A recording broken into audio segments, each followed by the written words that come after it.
We have the red Isengard player Zimix versus the white Isengard player Vadi Budalu. The colors are not matching with the scoreboard. I mean, Zimix color is matching, but Vadilus is not matching. He has to pick blue like the next game. He's wall checking, and double furnace opening is the way to go. I don't like this opening that much. Medding stream, I also need to remember this map. There are basically, here is a settlement, here is a settlement. So you have 2 free settlements, 3. But the third one is in the middle of the map, which can also be reached from this player. So everyone has like 2 settlements for free. And for the third one, they need to fight in the middle of the map. We have also creeps protecting this settlement, this settlement, this settlement, and this settlement. So you have 4 war players in total, and they are protecting each either a settlement, like a farm, or outpost. Okay, so he will cancel this. That's very smart to get the full money back. Also very important. Isengard, you know, when you go for this Uruk Pit furnace opening, it will kind of hurt your eco a little bit. He went for double furnace opening, which gives him way more money, of course, and we shall see. This is going to be taken down. Definitely. Oh, I don't know about that one. The problem is Uruk Pit is too tanky. Right, it's too tanky. So for example, this building has 3000 HP, but it's not only about the HP a building has, it's about the armor set. For some buildings are way more resistant against crash damage, for example.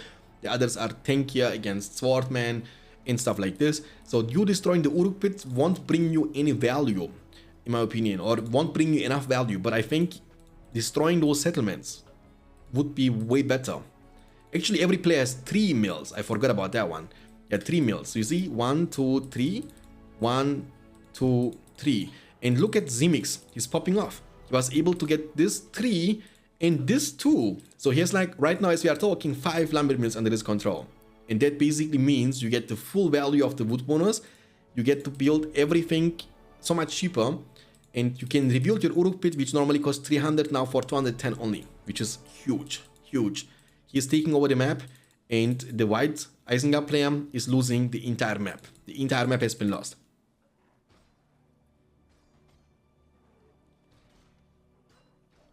Why every faction has a small cost hero beside Isengard?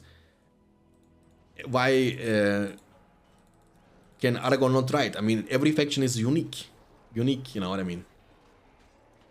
Isengard is not many heroes, but has the best hero in the game. The most cost efficient hero in the game. It's a different faction.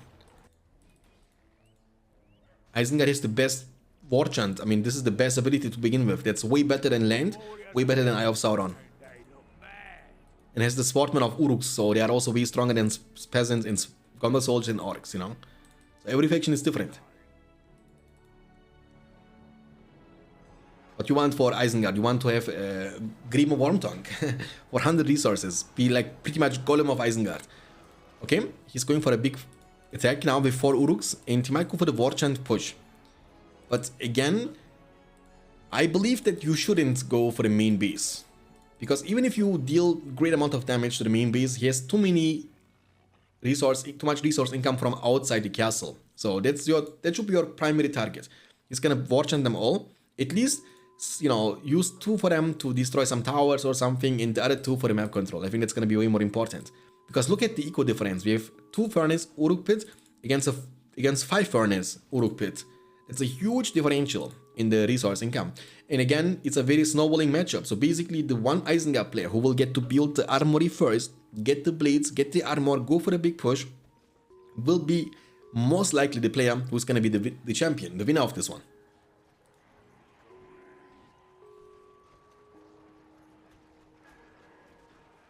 But my lord, there is no such force.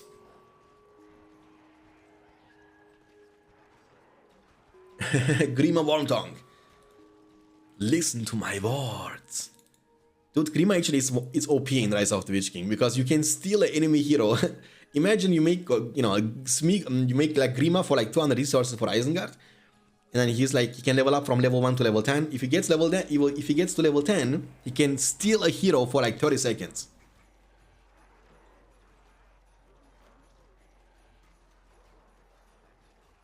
Yeah, Sharkum, definitely. I mean, we will add Sharkum 100%. for the campaign. I mean, he will be in the evil campaign. That's confirmed. It's already added to the game. So Sharku is going to be in the evil campaign. So we added his animations, his model, he's working properly. And also Gothmog will be added to the campaign. So we have them already in the campaign, which means later on, you know what? Later on, we can still add them to the Isengard faction in skirmishes, in multiplayer. But for the upcoming version 3.0, they will be only in the campaign. You can see in the late game, Isengard is very, very strong. But the idea behind adding, you know, Sharku to the Isengard faction in the multiplayer, in the skirmishes, would be to encourage the people to also build Isengard a bit different. For now, Isengard is too depending on the infantry spam. So you want to have pikemen, crossbowmen, uruks. That's all your that's your primary army, and your warg riders are falling off big time as they have no real support. In BFME 1, we are talking about a game which is leadership based, right? And in long terms, your war chant can't match. Foxboy, thanks for tuning in, my friend. What's up? Red 1, I don't know, man. There comes the war chant from the red one. He's going for the armory, blades purchased, heavy armor not. Most people are making the mistake, they go only with blades, which is a mistake in my opinion, because without armor you take too much damage from the towers. And also the industry should be used on the one behind. You need to now build full towers. And when you have no armor, also the enemy berserker can crush you in a few seconds. You see, without armor the berserker is smashing you. So when you see this, when you play this and you are being the white Isengard, all you need to do is spam berserkers. They can crush those uruks without armor. You see? They are smashing. It's a very greedy push from Z-Mix, which can easily backfire now. Never do that. It's better to have one uruk with blades and armor than having 3 uruks with blades only. Armor is key here, because everything is gonna shoot you down. If you can kill the uruk pit, it's gonna be still not bad. That's not bad though. I mean, it could be way better, but it's okay, because killing the uruk pit means minus 50% production speed. So your uruk pit is gonna be way faster in recruiting. Heavy armor incoming. The white Isengard player is taking a bit more map control. Also going for armory, blades first. Creeping is very important here. What you can do is you can give them blades and armor. You can creep this, get a settlement. You can creep this, get the outpost, and get more money, you know. And you can even go for the uruk pit here, for example, from the uruk pit, from the outpost, and you can pressure this side. Would be also amazing. Okay, heavy armor purchase. At this point, I would just demolish this to get half of the money back, and then I can upgrade my units. You don't need fire arrows in this game anytime soon. The problem is gonna be the industry buffed furnace is gonna hit level 3 in no time. So basically, it boosts your production speed or resource production speed of the furnace by 300%, which also makes it level up 3 times faster. You know, you can get it to level 3 very fast, which has 5500 HP and can also shoot. And that's why you need armor. You need heavy armor. And what's also important is to not lose a full battalion. You always want to save at least 1 unit from the battalion, because you can see how expensive they are. Recruiting the uruk and giving them banner, heavy armor and forge plate will cost you over 1000 plus 200 for the uruk. It's like a cost of lords, you know. You can recruit lords for the same price. Upgrades very important, but also very expensive in this game. 3 power points for Z-Mix and 2 power points for Vadi Budalu. Is he gonna go for the heavy armor for the fires? No, too. No. Okay. Outpost captured from the red. And he has also uruks. I like the way he's playing now. Play it slow. Take map control before you go for the final push. It gives you the chance to stack an army, right? You send uruk to the top, uruk to the bottom, uruk to the middle. And then you clean all the settlements from your opponent. And then you can group all the uruks you have. Then go for the big push. Have a stacked army. And even if it fails, you have still map control. But your opponent doesn't. Berserker also got buffed in the 2.22. They cost a little bit less now. They cost 180 instead of 200. It's 20% cheaper, which is pretty significant when you spam them. Okay. He's gonna creep this. Outpost, 1 outpost for the... Actually, buff the outpost for the red Isengard player. Build 3 furnaces here. That's what you need to do. But I would be good to have Shark or somewhere different. What?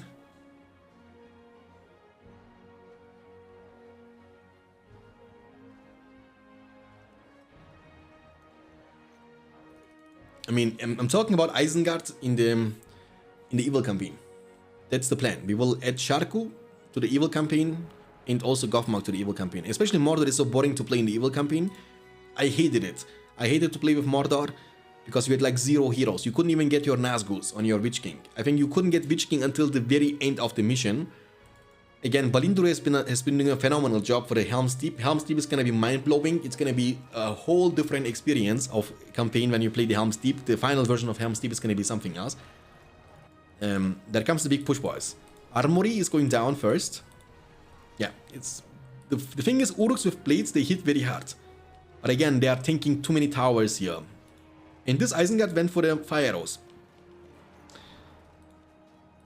You know what I would like to do here? I would like to go for the Warp Pit, to be honest with you. Go for the Warp Pit and force your opponent to make pikemen. Because if he doesn't make pikemen, your Wargs can slaughter everything. And it gives you mobility too, right? Kill this, it's level 3. Oh, so close. I would even use Palantir just to kill him, to be honest with you. Lurtz, level 1.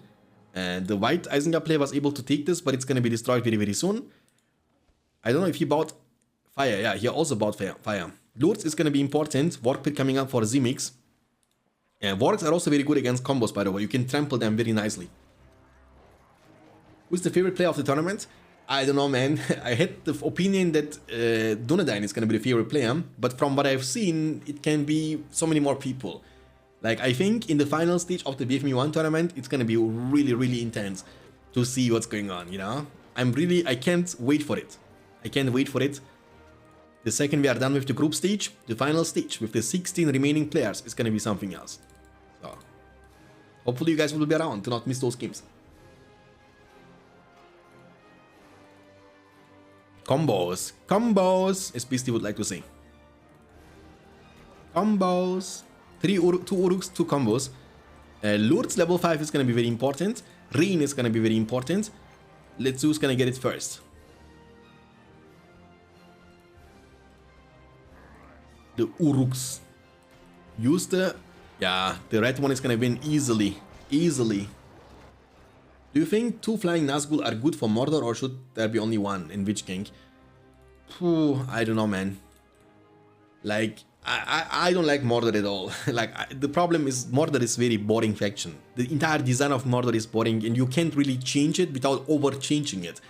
So removing a Nazgûl and putting a different hero, and look, there is so much stuff I would like to change for Mordor, but then it would be too over-changed, you know. I would like to add upgrades for Mordor too, for example. I would like to have heavy armor, forged blades for the orcs. I would like to be able to recruit Haradrim archers from the Haradrim Palace level 3. And less leadership. Make Drummer Troll leadership a bit weaker, Darkness a bit weaker, Witch King leadership a bit weaker. But it would force us to change the faction from the ground up entirely, you know. It would make a whole different faction. The Mordor faction is so based on leadership that adding anything like a Haradrim archer would make them crazy OP.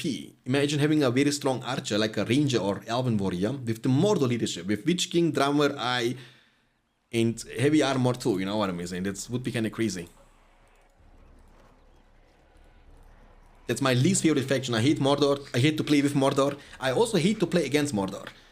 So annoying to play with and also against, because when you play with it, you kind of have to give up early game presence, get to mid to late game. When you play against it, you will have to fight against 2 Nazgûls and a Witch King who will be flying around, chasing, hunting you, trolls with tons of leadership.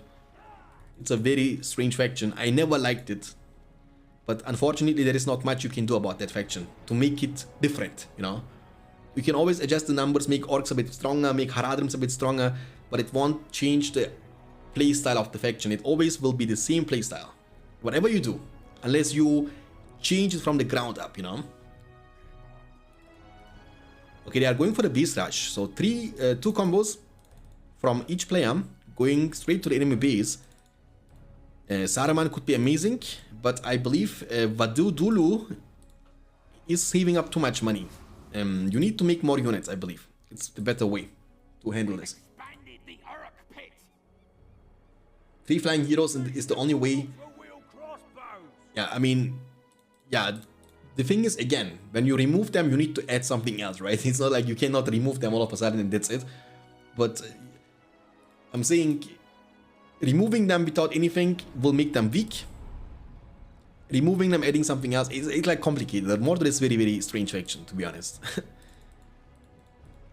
It's a faction that you can't even really properly balance because it's so much depending on the map, on the space you have with Mordor. Like, imagine a early Nazgul. It's a GG. Like, when you play Gondor or Rohan and you have to fight against early Nazgul, it's over. You can't win this.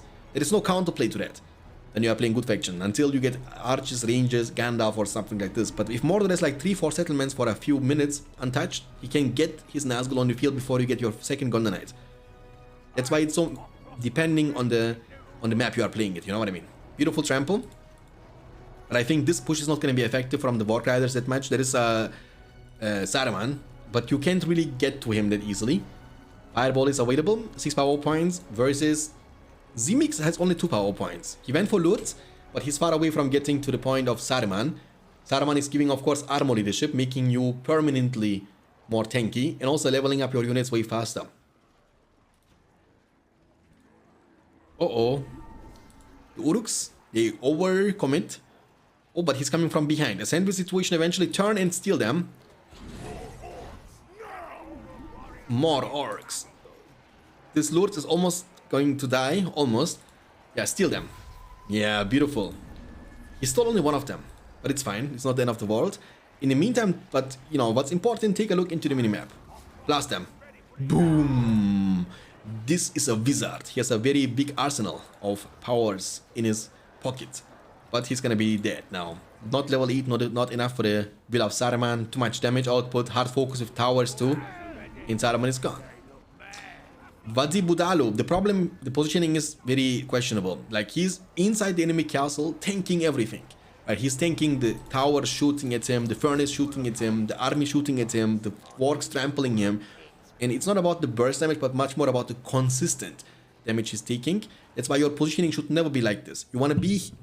The microphone is driving me crazy. You want to be here, for example, right? You want to be here. You want to attack this. Then you go in. Then you attack this. You know what I mean? You don't want to be here, tanking all of that damage, and then try to kill army which is far behind. So you have to stay here, shooting the army here from your opponent, right? And everything in the meantime is shooting at you non-stop. That's a big mistake. Rain is available for the white Isengard player, but the other Isengard player went for the Field of Fire, so... But he has money now, dude. Devastation plus this, holy guacamole, you will be so rich.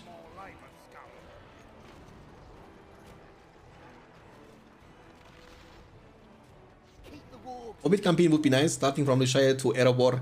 That's not gonna be possible in BFME 1. I mean, if you are something, I mean, if you are like into this, then you should be just playing like mods. There are mods who are already doing that, right? Like, I believe the Age of the Ring mod is doing that. Like, the problem is if you add too much new stuff to the game, it kind of kills the nostalgic feeling about the game. You know what I mean? Like, if you all of a sudden add like 5 new units to the game, which never existed before, it kind of kills the vibe of Battle for Middle-earth 1, you know? Like, if I don't see any reason to add Goblin faction, Angmar faction, Elven faction to the game, because if you are interested into that one, and you can still play only Rise of the Witch King, you have all the factions in this game, right? I mean, Rain is active. Saruman is back in the business. Crippled. There's also Saruman for the other player, by the way. He crippled the Saruman.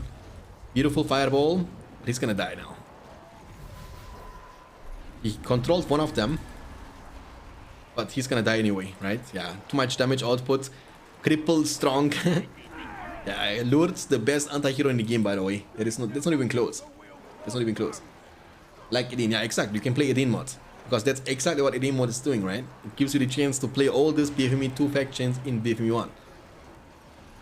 Fireball them. Uh-oh.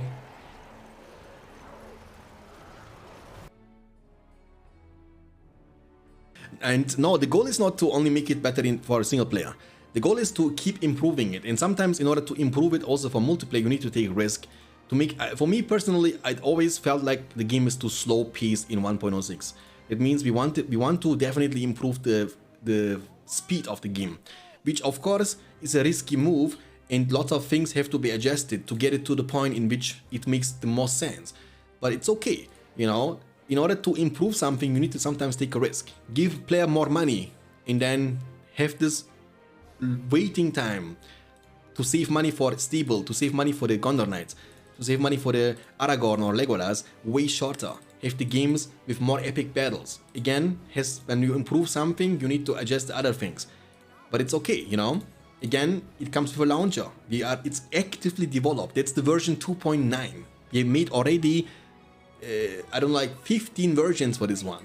It keeps getting changed, adjusted. It's a global presence a patch in which everybody can bring a feedback in the Discord channel, and we are taking the feedbacks into consideration. We are arguing about it, we are testing it, we are thinking about to add this, to add that, and it's you know, it's not a patch that is finished. People don't understand that. It's not finished patch. You know, I think not a single patch can be finished. Think about League of Legends. They bring a new champion, it's crazy OP for 2-3 patches. They nerf it, they, you know, buff it, they make it weaker, they make it stronger. They change it over and over again. By the way, the Gondor soldiers are down, what the heck? That's an offensive playstyle from Z-Mix. That's a thing you should not be trying to do against Rohan. Rohan can outspam you big time.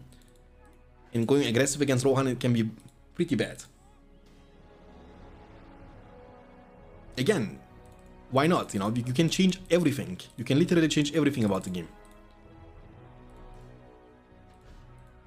Like this is, for example, what we are trying to do, right? Adding battle stances to the game, adding new features which never existed before in the game. Because making something deal 10% more damage, making something be 100 cheaper or more expensive is the easiest way of editing stuff. It's not a big deal, you know. We can do it in 5 minutes. Making peasants cost 150 or making soldiers cost 50. It's nothing crazy. It can be changed. But I think this is going to be a great tournament to determine the current balance and figuring out what needs to be changed, what needs to be improved. People are always salty or people are always criticizing, but they don't understand. It's not finished patch. It's not the final product, you know what I mean? It's being constantly worked on. That's what you need to understand. And hey, you know what? When you don't like it, then it's fine too, you know what I mean? You can play 1.06. You can play whatever you want. You can there are some people, I believe, they are playing on 1.01. You have the option. But apparently people are liking it. That means we have 34 people participating in this event. We have daily people playing hundreds of games every single day. So apparently there are people who enjoy it a lot. The farm is going down. This farm is going to be also destroyed. Rohan peasant spam is very powerful, of course. He's going to go for the stable, for the Rohirrim. The Gondor Knights are going to be recruited first, though, because of the insane peasant spam. It will delay your stable a bit. And hopefully I'm not going to lose connection again. Oh, the game is freezing.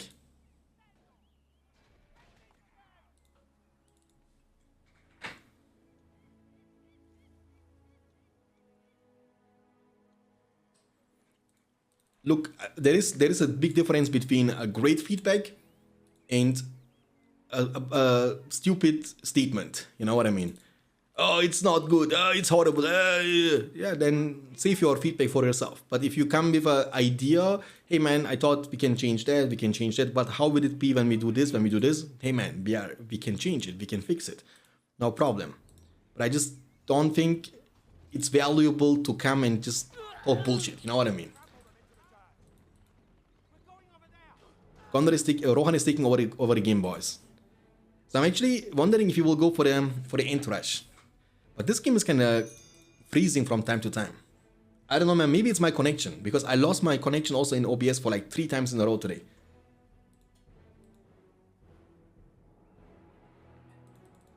I mean, to be honest, I don't think... I mean, you can ask people. Ari, I don't know if you are in the chat, or Matthias, are you in the chat? But it's not hard. You can ask them. It's really not hard to find games, you know? Whoever is in Discord, whoever is looking for a game, especially around evening time, after 4 p.m. European time until 12, in the middle of the night, there is no problem to find games 1v1, 2v2, we play 4v4s, we play 3-4s with 6 people. It's really not hard. It's like the modern thing, you know, people, the people who are gonna play 1.06, they're gonna play on 1.06. Even if you make servers, even if you make everything, they won't even bother trying. But it's okay. I always feel like it's okay, they have the option to do that, right? Nobody's forcing you to do stuff. You either like it and play it, or you don't like it and you don't play it. It's easy. There is no reason of arguing and discussing about stuff that is irrelevant, because nobody cares, you know, just play whatever you feel like it's better for you. Theoden Rush for leadership. Gondor Knights need to be careful. You can't fight against Rohirrim with leadership. Also level almost 3 Rohirrim. And will he give the last hit to Theoden? That's the big question. Rohan? Is Rohan paying attention to the Rohirrim? Yeah, he does. Okay, he's gonna get in safety. And you see the people are also improving very fast. You know, like this player, for example, is improving very fast. This player too. They are getting better and better. When they came for the first time to play the game, some people could 2v1 them. But now they have improved. And that's what I want. I want new people in the game. I want new fresh blood in the game. You know, I don't want the same 5 people playing only.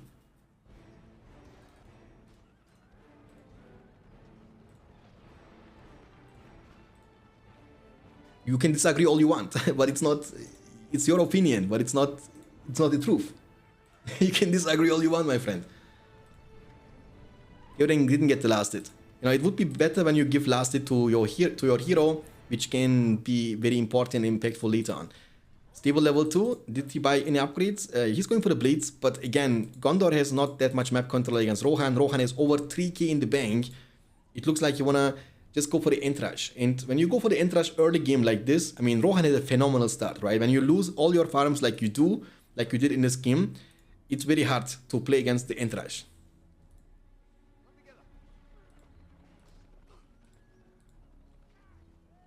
I think it would be real good if stable more expensive because more speed. Sure. I mean, again, I agree with that one. Look, that's a very good statement. That's a very good feedback. It's based on facts, right? It's based on things we have seen. I don't see any reason to not make the stable cost 1,000. You know, why not? And try. Then when it's too expensive, we can nerf it again. You know, it's easy. Again, that's the beautiful part about not having one single version. Think about the patch 2.02 for Rise of the Witch King, boys. It's the version 9.0. And they not go 1, 2, 3, 4, 5, 6, 7, 8, 9, 0. No, they make 1, 1.1, 1.2, 1.3, 1.5. You know what I mean? Like, they've been working on the patch 2.22 for 10 years, you know? They still do, you know? And they keep changing stuff.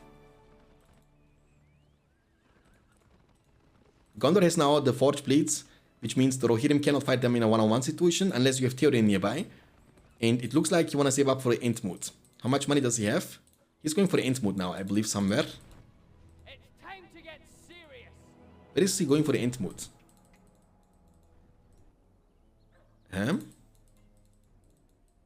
There, okay, I'm blind. Thank you for the follow, appreciate it. Ruiz Reza. Thank you very much, appreciate it. Hope you're gonna enjoy your stay. 2 power points in the bank. We have Peregrine Took up on the field. The second you hear the Ents, you need to recruit Faramir. Faramir pretty good against Ents. The warning arrow can burst them. I hear Theoden crying. Where is Theoden? Theoden was getting in safety. Rohan is taking over the game definitely, going for the armory next. What you can also do is you can rush Aragorn. Aragorn, when you have under his sword, you break a couple of parts of the wall and you go ham. One change we're gonna definitely make, and it's also something I've discovered myself, is we need to make... Thank you for the 25, man. Appreciate it, Katie. Thank you. Really means a lot. Tip 25 euros. What a generous pirate. Thank you for the 25 euro. Appreciate it. Really means a lot. What we're gonna definitely change for the 3.0 is we're gonna make the repairing of the wall a bit more expensive. I mean, I played it myself yesterday and I had the feeling that I can always repair my wall. We need to make it a bit more expensive, so the punishment for losing your parts of the wall will be a bit more punishing. That's definitely we will be doing for the 3.0.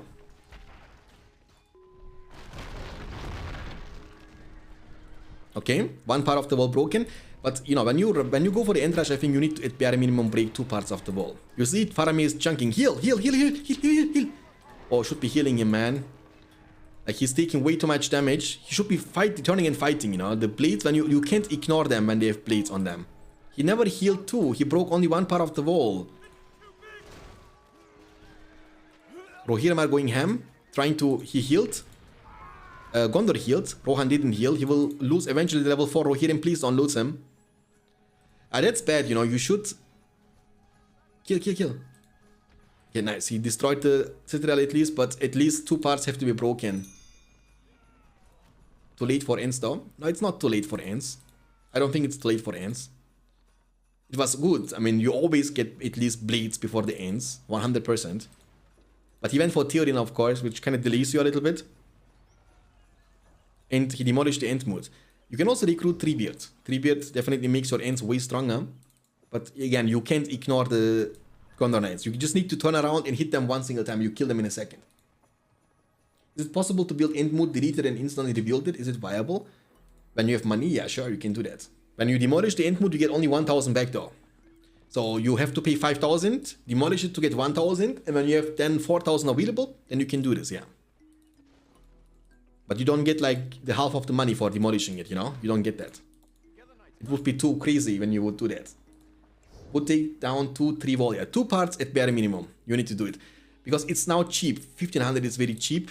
This is going to be changed in the version 9.0. It's going to be eventually 2,500 for the parts of the wall.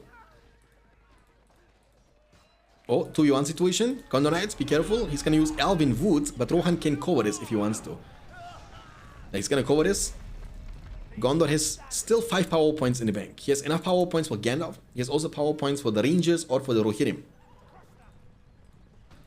But this Rohan didn't go for the late game situation. So his only bet was to go for the Entourage. And that's a mistake when you can't achieve too much. Look, he can easily repair. You see, because one part of the wall is just not significant enough. It's not significant. Yeah. Like this one is damaged, but it's not enough. Now he will definitely get Gandalf on the field, 100%. Éomer is a bit too late. Éomer is now easy to be leveled up. For me personally, that's a change I personally like a lot. Because he doesn't need to always crush the banner and wait for the banner. He was useless in the mid to late game. The spear throw would do nothing. Now it's actually viable. Hobbit has been killed. Because now you can kill one of the Gondor Knights immediately. It doesn't matter if they have heavy armor or not. The spear throw, you see, makes him more impactful. Also in the mid to late game. It was a hero, you know, in a 2v2 situation too. You would either rush him at the beginning to get creeps, or you would not make him at all because he could never level up. Now it's better. Theoden is level 2. I mean, Gondor is the outpost. Rohan doesn't even see that outpost, unfortunately for him. And yeah, very soon, like he has 3k in the bank. Gondor also went for the... Nah, he didn't... The shields are very important too, by the way. The shields in a good against good matchup give you also 20% more armor against horses. Or a smart move, putting Theoden next to Éomer. Leveling up passively. Gandalf costs you only 420 because he has 4 statues, 2 at the outpost and 2 in the main castle. So you get the hero bonus, which is a discount of 30%. Of course, the more expensive a hero is, the more value you get from the hero bonus. So it's not very efficient for example, Hobbit. You know, you get 30% discount is like from 100 to 70. It's not very good, but for Aragorn, I don't know, Legolas, Gimli, it's very good.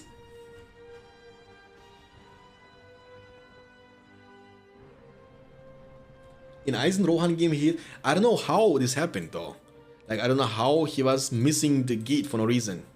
I need to take a look into that too. Oh, that can be a good fight for Rohan maybe. Yeah, but kill the well, man. You need to kill the well first. Like, otherwise, you see, they keep respawning when you don't kill the well. Kill the well. Even healed. You're in level 3. You're almost level 4. Just kill the well. Oh, it was free. He has Faramir in the outpost, by the way. Keep shooting. I think he lost 1 battalion of Rohirrim. The good thing is, he got a lot of experience on his heroes. So Éomer is almost level 4. And Theoden is only 1 level away from the glorious charge. Okay, Rohirrim Archer now. Archer range level 2 incoming. Just sell the archers, put them in the citadel. Should be good to go. Oh, he's gonna make banner upgrades. And there comes the Grey Wizard. And will turn immediately into white. There we go. Knights of Gondor will protect these Knights of Gondor will protect these lands. Gandalf.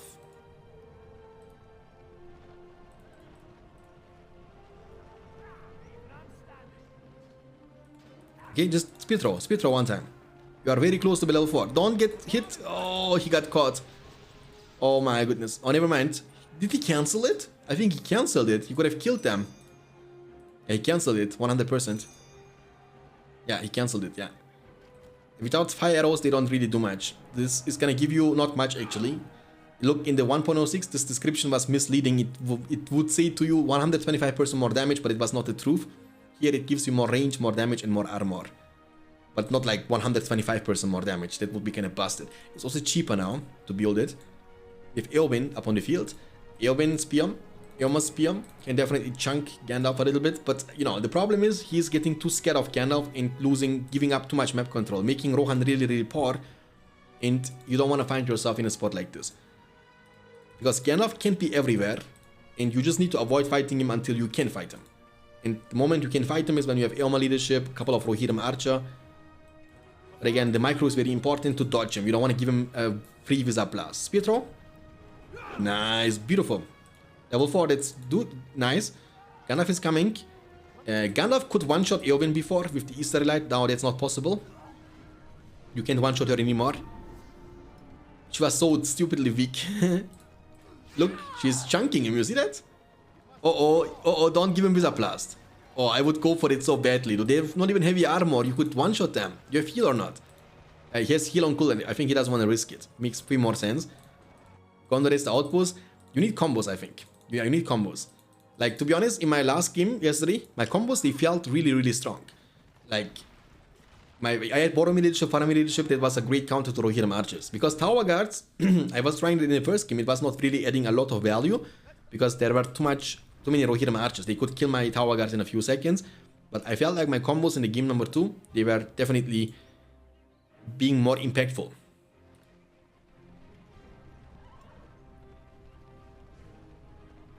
I need these points. Come on, Z-Mix. I want to see Rise of the Witch King. And I want to date Adriana Lima. Let's go for a Visa Blast. Do it. Boom. Beautiful. Level 7. Let's go. That was a juicy one. That was a juicy one. Soldiers at the ready. I mean, he lost, I think, a lot. And most importantly, he's feeding a lot of levels to this dude. This dude, each level makes him, of course, also more stronger, but of course more tanky too. That means when he's level 7, he's gonna be way harder to be killed than when he's level 5, you know? Gondor has too much map control, which he shouldn't. Rohan is just clumping into one location and tunnel vision focusing on Gandalf. I think he should be watching the Rohan performance from yesterday when he was playing against me, when somebody, you know, when Renda was playing against me, the guy was playing really, really well Rohan against Gondor. And always had more map control, always. That's the one thing you always gotta focus on to have money advantage. Spear throw. You see? Double spear throw, a couple of shots, you can chunk him instantly to 50% HP. And you can even combine that with like Legolas or something, you know? So when he approaches, you spear, and Hawk Strike. And he has to eventually heal instantly or he will get killed from your Rohirrim archers. Trebuchet, Tower Guards, very soon, just sell them. Just sell them into the Citadel and you should be good to go. Gandalf puts on those plate armor pieces on level... Saying, bro. What happened? I missed it. What happened? Oh, Istari? Switch to wedge formation. Ooh, he killed 2. When you switch to wedge formation, you have like a different hitbox. You separate your Rohirrim, which makes them Istari hit less units. Maybe only 1 unit, you know? We get now Trebuchet and he's selling the soldiers, getting now Tower Guards and going for a big siege. I mean, the thing is, when Theoden gets level 4, it's gonna be still hard. Because the problem is the Tower Guards, they cannot really fight against Rohirrim archers, so you can ignore them. You don't have to fight against them, you don't have to trample them either. All you need to do is kill catapults. And remember, we made it so killing catapults is way more rewarding than it is in 1.06. In 1.06, the catapults, the trebuchet, they were like the best units in the game because they would gather you so many power points, but losing them wouldn't really make you lose too much, besides money. But in this game, they give you way more experience points and power points when you destroy them. And you can destroy them very easily now. Eowyn can one-shot with Smite, for example. So, in a Dream World, you want to Smite with Eome or Eowyn, one of the trebuchet, and put Theoden next to the hero to get a lot of experience. And remember, I will represent the men of the Gondor. game is faster now. That means also you can dodge the catapult shots a bit easier. Elven settings for the fall appreciated. Means a lot. Okay.